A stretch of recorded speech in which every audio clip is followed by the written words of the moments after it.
Sa video na ito, alamin natin kung sino-sino yung mga tao hindi makakapasok sa langit ayon sa Biblia. Lahat naman po ng tao gusto makapasok sa langit, pero ang katotohanan po, hindi po lahat makakapasok sa langit. So bakit po? Ano-ano po yung mga dahilan kung bakit may mga tao hindi makakapasok sa langit? So sino-sino nga ba itong mga tao po na ito na sinasabi ng Biblia na hindi makakapasok sa kalangitan? Ang una po, yung mga tao na hindi sumusunod sa kalooban po ng ating Diyos. Ayon po sa Matthew chapter 7 verse 21, hindi lahat ng tumatawag sa ating Panginoon ay papasok sa baharian ng dahil, kundi ang mga taong sumusunod sa kalooban ng ating Ama na nasa lahit. So kung di ka sumusunod sa kalooban ng Ama, mahihirapan nga makapasok sa lahit, hindi ka makakapasok sa lahit. So mahalaga po yung pagsunod sa kalooban po ng ating Diyos. Maaari sinasabi mo na nananampalataya ka sa Panginoong Kristo sa salita. Kilala mo ang Panginoong Kristo at pumapawag ka sa Kanya. Kaya lang ang problema, sumusunod ka ba sa kalooban niya? Kasi mga kapatid, niwala po tayo na kapag sinabi mo na nananampalataya ka sa Panginoong Kristo, hindi lang po sa salita. Dapat po meron kang ginagawa. Dapat mayroong buhay yung pananampalataya mo. At yung bunga dapat ng pananampalataya mo, yung pagsunod sa kalooban niya. Kasi mga kapatid, kung di ka sumusunod sa kalooban ng Diyos, hindi mo pa talag sinuko yung buhay mo. Hindi mo pa talang binigay yung buhay mo sa Panginoong Kristo. Kasi mga kapatid, kapag sinasabi mo na nananampalataya ka, ibibigay mo yung buo mong buhay, buong puso sa Panginoong Diyos. Hindi lang kalahati. At kapag binigay mo yung buhay mo sa Panginoong Diyos, susundin mo yung kalooban niya. Kahit nisa po napakahirap, susundin po natin yan. Kasi nga po, mahal natin yung Panginoon at nananampalataya tayo sa Kanya. So mga kapatid, hindi lang matatapos sa sinabi mo na ikaw ay nananampalataya at tumatawag sa ating Panginoong Jesus. Dapat nakikita rin yung paggawa. Dapat nakikita rin yung pagsunod mo sa Kanya. Yung pagsunod mo sa kalooban niya. So, hindi na po natin yung mga sumunod at mga naging disipulo ng ating Panginoong Kristo. Milam naman nila sinabi na sila ay nananampalataya at sumusunod sa Panginoong Kristo. Nakita po natin, kumilos po sila, sumunod po sila sa kalooban ng Diyos. Nabait hanggang sa kamatayan po. Sumusunod po sila sa Panginoong Kristo. Yun po yung tunay na pagsunod sa kalooban ng Diyos. Ginagawa mo yung kalooban niya.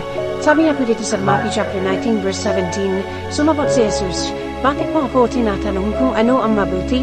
Isa lang ang mabuti. Ngunit kung nais mo makamit ang buhay na walang hanggan, sundin mo ang mga utos ng Diyos. So malinaw po ang Panginoong Kristo ang nagsabi, kung gusto po natin ng buhay na walang hanggan, kung gusto natin ng kaligtasan, kung gusto natin mapapasok sa langit, sundin po natin yung pinag-uutos po ng Diyos. Bilang mga Kristyano po, gawin po natin ang kalooban niya. Hanapin natin ang kalooban niya at higit sa lahat magpasakop po tayo sa Kanya. Yun po yung pinakamagandang gawin natin. Pamalawa, mga tao hindi makakapasok po sa langit pa yung mga taong nagkapaila po sa ating Panginoong Kristo.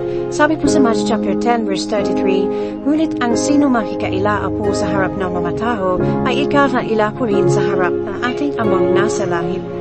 So, ibig sabihin lang po niya, mga kapatid, kapag nireject mo ang Panginoong Kristo, kapag dinenay mo ang Panginoong Kristo sa mga tao.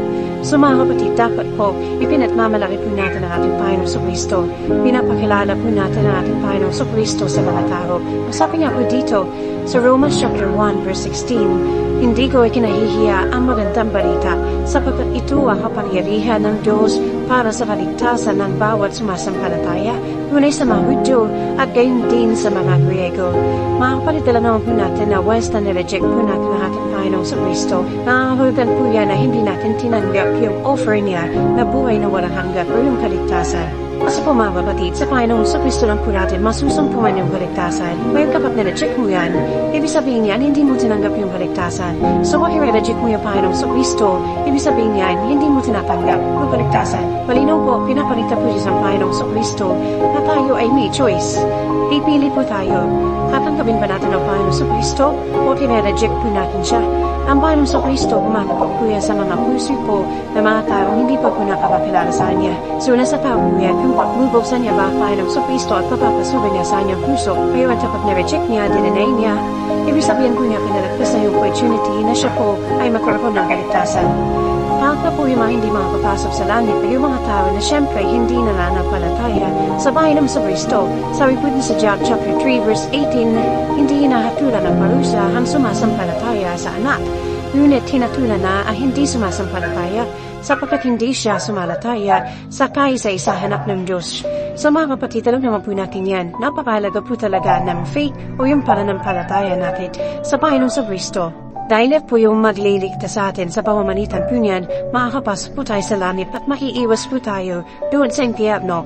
Kaya nga po tayo tinawag na mananampalataya kasi po nanampalataya tayo sa Panginoong Kristo. At sa pamamagitan ng pananampalataya po na yan, tayo po ay mapupunta sa langit. Kaya po pinadala ng ating Diyos Ama, ating Panginoong Kristo dito sa lupa para magkaroon po tayo ng kaligtasan. Ngayon, para natin makamit yung kaligtasan sa pamamagitan ng Panginoong Kristo. Siyempre po mga kapatid, ang pananampalataya natin sa Panginoong Kristo. Sa pamamagitan po niyan, tayo po ay maliligtas dahil po sa kanyang biyaya. Sabi nga po sa Ephesians chapter 2 verse 8, sapagkat dahil sa magandang loob ng Diyos, kayo ay naligtas sa pamamagitan ng pananampalataya. At ito'y loob ng Diyos at hindi mula sa inyong sarili.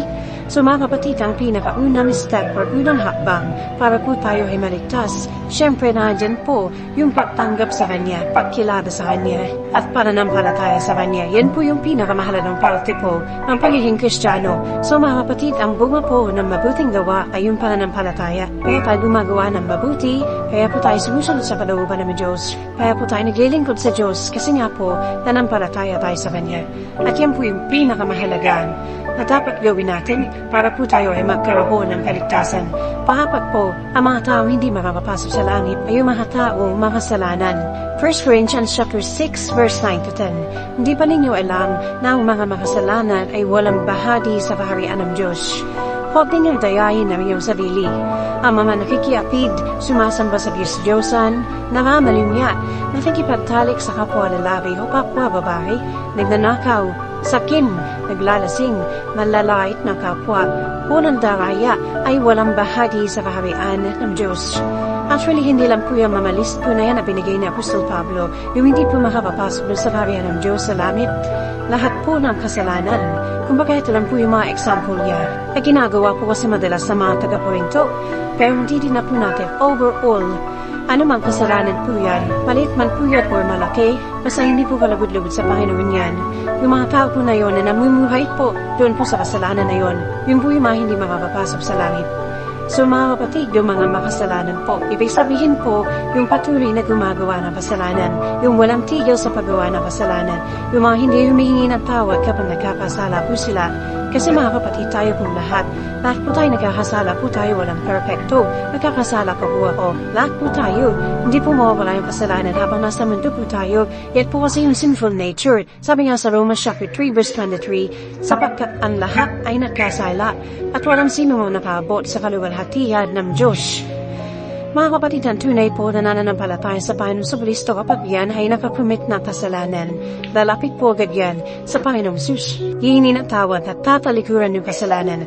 Sabi mo po sa inyo, lahat pa rin tayo nagkakasala. Pero ang pinagkaiba mga kapatid, hindi po tayo namumuhay sa kasalanan. Yung mawalang Kristo sa kanilang buhay, kapag nagkasala po sila, tuloy-tuloy lang po yan, namumuhay sila sa kasalanan, gagawin at gagawin po nila yan.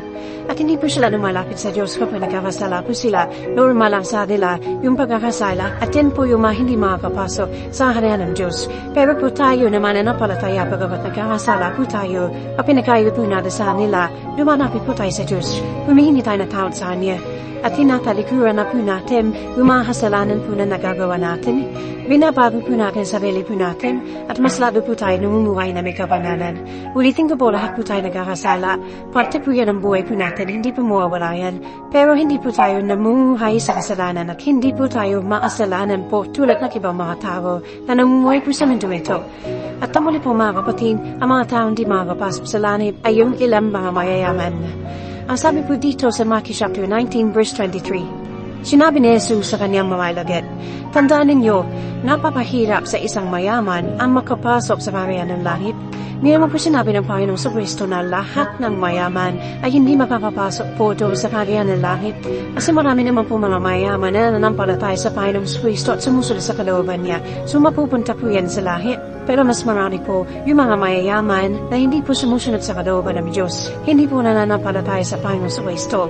Mga kapatid, walang masamang maging mayaman. Kung nagpapayaman ka ngayon, walang problema. Sa pagkukulam sa Old Testament, marami tayong makikita doon na pinagpala ng Panginoon. Mayaman po sila, marami silang mga ari-arihan. So wala pong masama po dyan. Kaya lang nangyayari po mga kapatid, minsan yung kayamanan po, yan po yung nagiging sanhi para magkasala yung mga tao. Yan yung nagiging sanhi para palikuran ng Panginoon sa Kristo. At hindi kilalanin ng Panginoon sa Kristo. Kasi po madalas nangyayari sa mga mayaman dahil sa sobrang yaman nila, dahil baka pangyarihan sila, dahil marami silang pwedeng gawin. Ano nangyayari? Mas nakafocus sila doon sa pera. Mas nakafocus sila sa yaman nila kaysa sa ating Panginoon sa Kristo. Ang nangyayari po, puwapas na po dyan yung idolatry, bagamat hindi sila sumasamba sa mga Diyos-Diyosan. Ang nangyayari po dahil inuuna po nila yung pera, mas minamahal nila yung pera kaysa sa Diyos. Kaya nangyayari po, dinodiyos na rin po nila yung pera. At hindi lang po yan, pati po yung trabaho po nila, yung business po nila, mas inuuna po nila yun. Kasi mga kapatid, ano man po bagay po yan, o tao man po yan, na inuna mo kaysa sa Panginoon, idolatry po yan. Palawat hindi ka sumasamba sa Diyos-Diyosan, parang sinasamba mo na rin, yung mas inuuna mo sa Diyos. Sabi nga po diba sa Bible, the love of money is the root of all evil. Maraming tao nagiging masama ang ugali, maraming tao napapalayo sa Diyos, dahil po sa pera. Kung papansin niyo po mga kapatid, marami mga mayayaman ang mas lalo nagiging sakim sa pera. Di ba kung papansin niyo marami mga mayayaman, yung mayabang po sila dahil marami silang pera eh. Yung makikita rin po kayo mga mayayaman na humurakot pa rin po. At kung ano na po kung mga ginagawa nila ng mga kasalanan dahil marami po silang pera. Marami silang pwedeng gawin. Marami silang mga kayang gawin dahil po sa pera po nila. At dahil mayaman po sila, marami po silang nagagawa. Marami na silang mga nakukumit na kasalanan. At sa pamamagitan po ng pera na yun, umihot na po yung mundo nila dahil sa pera. Hindi na po sa Diyos po natin. May kinodiyos na po nila yung pera, yung yaman nila, at hindi na po yung Diyos. At yan po yung mga tao mapapahama at hindi makakapaso doon sa varian po ng Diyos sa langit. Sa mga kapatid, ito po yung malinaw na sinasabi po ng Biblia patungkol po dun sa mga tao na hindi makakapasok sa langit. Noon nga po, wala po tayo dito sa mga nabanggit po na ito. Naniniwala po ako na kayo po na nanonood ngayon. Kayo po ngayon ay meron pananampalataya sa Panginoon sa Kristo. At malang araw po, magkakasama-sama po tayo sa langit. So yun lamang po mga kapatid ang gusto kong ibahagi sa inyo. Sana po meron po ay natutunan sa ating dinalaman ngayon. Salamat po sa inyong panonood. Magkita-kita po tayo sa susunod na video. Magpalain po ba ng Diyos? Iyan po ay palangit.